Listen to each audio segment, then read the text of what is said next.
మిత్రులు కాంగ్రెస్ పార్టీ ఇప్పుడు చేరినటువంటి నాయకులు మంగళగిరి శాసనసభ్యులు రామకృష్ణారెడ్డి గారు ఫోన్ చేశారు. మీరు కాంగ్రెస్ పార్టీలోకి రండి, మనం కలిసి ప్రయాణం చేద్దామని చెప్పి ఆయన అడిగారు. అట్లాగే బీజేపీ నుంచి అడిగారు, అలాగే తెలుగుదేశం పార్టీ నుంచి అడిగారు, అలాగే జనసేన వారు కూడా అడిగున్నారు.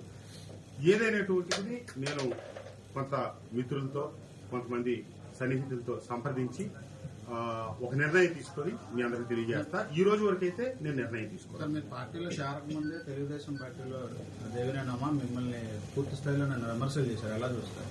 అది వారి విజ్ఞతకే వదిలేస్తా ఉన్నాను. ఇదే కాదు, గతంలో కూడా చాలా విమర్శలు చేశారు వారు. నేను ఇంతకుముందే చెప్పాను, సత్యమేవ జయతే, కాలమే చాలా సమస్యలకి చాలా విషయాలకి సమాధానం చెబుతుంది, వాటికి పరిష్కారం కూడా చూపుతుంది. దేవినేని ఉమామహేశ్వరరావు గారు చేసినటువంటి విమర్శలన్నిటికీ ఖచ్చితంగా కాలమే సమాధానం చెబుతుంది. ఇప్పుడు వీటీపీఎస్ బూడిద విషయం దగ్గర నుంచి కొత్తూరు తాడేపల్లి మట్టి వరకు మా పార్టీలో వాళ్ళని ఇబ్బంది పెట్టిన వాళ్లే, ఉమామహేశ్వరరావు గారు ఇబ్బంది పెట్టిన వాళ్లే. నేను ఇప్పుడు ఏం చెప్తా ఉన్నానంటే, ఇప్పటికైనా ముఖ్యమంత్రి గారు దయచేసి కొత్తూరు తాడేపల్లిలో ఉన్నటువంటి మట్టి మొత్తం ఎవరు తవ్వారు, ఎవరు ప్రోద్బలంతో జరిగింది, ఎవరు మిషన్లు ఈ రోజు కూడా పనిచేస్తున్నాయి, పెడనకి సంబంధించినటువంటి అజయ్ అనే వ్యక్తికి ఇక్కడ ఎవరు కాంట్రాక్ట్లు ఇచ్చారు, అట్లాగే వీటీపీఎస్ లో అనాదిగా 3 విధాలుగా బూడిద బయటకు వెళ్తుంది. ఒకటి, ప్లాంట్ లోపల ఉన్నటువంటి డ్రై యాష్ ట్యాంకర్లో నీరుగా నింపుతారు, అది వెళ్తుంది. 2, కేంద్ర ప్రభుత్వ పర్యావరణ శాఖ వారి సూచనల మేరకు రోడ్లు ప్రభుత్వ నిర్మాణాలకు సంబంధించిన వాటికి యాష్ కొంత ఫండ్ నుంచి వెళ్ళటం, అట్లాగే స్థానికంగా ఎఫెక్టెడ్ విలేజెస్ సంబంధించిన లారీల వాళ్ళకి సంబంధించిన వాళ్ళకి ప్రాధాన్యత ఇస్తూ వాళ్ళ ఇటుక బట్టీలకి లేకపోతే ఇతరత్ర వాటికి అమ్ముకోవడానికి కల్పించినట్టుగా 2 రకాల లోడింగ్ జరుగుతాయి. కానీ 3వ రకమైనటువంటి విధానం, డబ్బులు తీసుకొని లోడింగ్ పెట్టే సిస్టమ్ గత సంవత్సరం బట్టి అక్కడ జరుగుతూ ఉంది. ప్రతిపక్షం వాళ్ళు నాకల్లి వేలెత్తి చూపిస్తున్నా అక్కడ వాస్తవం ఏంటో అక్కడ ఉన్నటువంటి వీటీపీఎస్ ఆ బూడిద తీసుకెళ్లే లారీ ఆపరేటర్స్ అసోసియేషన్ వాళ్ళకి తెలుసు, ఆ లారీ ఆపరేటర్స్ తెలుసు, అక్కడ ఉన్నటువంటి అందరికీ తెలుసు. కానీ ఉద్దేశపూర్వకంగా అటు వాళ్ళు దొంగలు ఊళ్ళు పంచుకున్నట్టు వాటాలు పంచుకొని నాకల్లి వేలెత్తి చూపిస్తా ఉన్నారు. ఇది ఏది నిజం అనే దానికి ప్రభుత్వాన్ని నేను డిమాండ్ చేస్తా ఉన్నాను.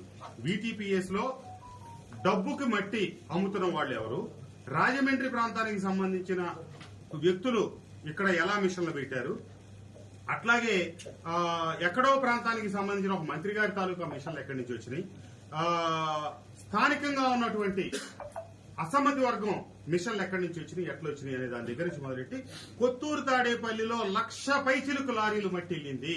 అది వాస్తవం. 1,00,000 దాని మీద నేషనల్ గ్రీన్ ట్రిబ్యునల్ వస్తే కూడా 3 పర్యాయాలు పర్యటిస్తే కూడా, సామాజిక కార్యకర్తలు పోరాటం చేస్తే కూడా, స్థానిక శాసనసభ్యుడు కలెక్టర్కి ఉత్తరం రాసి తగు చర్యలు తీసుకోండి అంటే కూడా తీసుకొని పరిస్థితులు ఎందుకు ఉత్పన్నమైనవి అనేది గ్రహించాలి దయచేసి. అట్లాగే విజయవాడ రూరల్ మండలానికి సంబంధించి గతంలో ఉన్నటువంటి వనజాక్షి తప్పితే, తర్వాత శ్రీనివాస నాయకుని తప్పితే, ఇక ఆ తర్వాత వచ్చినటువంటి ఎంఆర్ఓలందరూ కూడా నా ప్రమేయం లేకుండానే అక్కడ నేను చెప్పాను కదా, నియోజకవర్గంలో కొన్ని ప్రాంతాలకే నేను శాసనసభ్యుడిని, కొన్ని ప్రాంతాలు నా ఆధీనంలో లేవు, నేను అక్కడ ఉన్నటువంటి పరిపాలన కార్యక్రమాలు అభివృద్ధి కార్యక్రమాల్లో నాకు సంబంధం లేని పరిస్థితులు సృష్టించారు. కాబట్టి ఈ రోజున నేను ఈ నిర్ణయానికి రావడం జరిగింది. వీటన్నిటి మీద కూడా ప్రభుత్వం సమగ్ర విచారణ జరిపి వాస్తవాలు వెలికి తీయాలని చెప్పి నేను ముఖ్యమంత్రి గారికి సగౌరవంగా మనం చేస్తాం. వైసీపీలో మిమ్మల్ని ఇబ్బంది పెట్టిన వాళ్ళ పేరైతే మీరు చెప్పాలి, అందరికీ తెలిసి. ఎందుకు దానికి స్పెసిఫిక్ గా దానికి సీక్రెటే లేదు. ఈ రోజు నేను పెంచిన మొక్క, నేను గుర్తించిన వ్యక్తి, నా కింద పనిచేసినటువంటి సోదరుడు సర్నాల తిరుపతిరావు గారిని మైలవరంలో వార్డు మెంబర్ గా 2016 సర్పంచ్ ఎన్నికల్లో ఓడిపోతే నేను అతన్ని గుర్తించి అతన్ని నేనే జడ్పీటీసీ సభ్యుడిగా టికెట్ ఇచ్చి అన్ని వనరులు సమకూర్చి నేను గెలిపించాను. సరే, ఈ రోజు ముఖ్యమంత్రి గారు అదే వ్యక్తిని తమ్ముడిని నియోజకవర్గ సమన్వయకర్తగా నియమించారు, సంతోషం.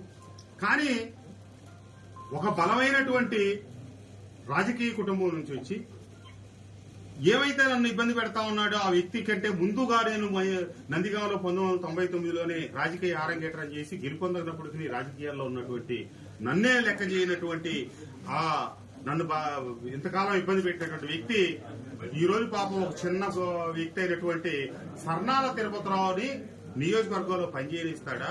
ఖర్చీ వేశారా? సహజ వనరుల మీద కన్నేశారా? ఎంతమంది దగ్గర గెలిచినా ఓడినా ఈ నియోజకవర్గం నా చేతిలో ఉంటే చాలు, ఇది నా చేతితోనే జరగాలని చెప్పి అనే విషయం వాస్తవాలు అందరికీ తెలియదా? ఆ వ్యక్తి ఎవరో మీ అందరికి తెలియదా అని చెప్పి ఒకటే విమర్శ ఉంది. 3.5 సంవత్సరాల పాటు కొత్తూరు తాడేపల్లి మీద గ్రానైట్ తవ్వకాలు జరిగినాయి, గ్రావెల్ తవ్వకాలు జరిగినాయి. చివరి సంవత్సరంలోనే కలెక్టర్ లెటర్ రాశారు తప్ప 3.5 సంవత్సరాలు ఎందుకు సైలెంట్ గా ఉన్నారని నాకు కడుపు చేయించుకుంటే కాళ్ళ మీద పడుతుంది. ఎందుకు చెప్పలేదంటే చేసేదంతా మా వాళ్లే, కానీ దొంగలు అన్నట్టుగా అందరూ మా వాళ్ళు అటు వాళ్ళు కూడా కావాలని నా కళ్ళి ఏళ్ళు చూపిస్తా ఉంటే నేను భరించలేక కొంతకాలం ఓపిక పెట్టి, అంతకుముందు 3.5 సంవత్సరాలు జరగల, ఈ చివరి 2.5 సంవత్సరాలే జరిగినాయి.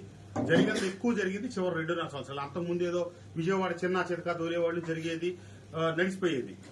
కానీ నా ఈ మొత్తం విషయాల్లో అత్యంత బాధాకరమైన అంశం ఏంటంటే, నన్ను నా ప్రతిపక్షం కూడా విమర్శించనటువంటి కీలకమైన అంశం ఏంటంటే, నన్ను ఎవరైతే ఇబ్బంది పెట్టాడని చెప్తున్నానో మీ అందరికీ తెలిసిన వ్యక్తి ఎవరైతే ఉన్నాడో అతను ఇంటెలిజెన్స్ నివేదికలు మార్చి ముఖ్యమంత్రి గారి దగ్గర పంపించడం, ఐపాక్ నివేదికలు మార్చి ముఖ్యమంత్రి గారి దగ్గర పంపించడం, నేను మైలవరం నియోజకవర్గంలో ఉన్నటువంటి గ్రామాల్లో వైఎస్ఆర్ కాంగ్రెస్ పార్టీ నాయకులు కార్యకర్తలు ఎన్ఆర్జీఎస్ నిధులు తీసుకొచ్చి పనులు చేస్తే వాళ్ళకి బిల్లులు రాక ఆర్థికంగా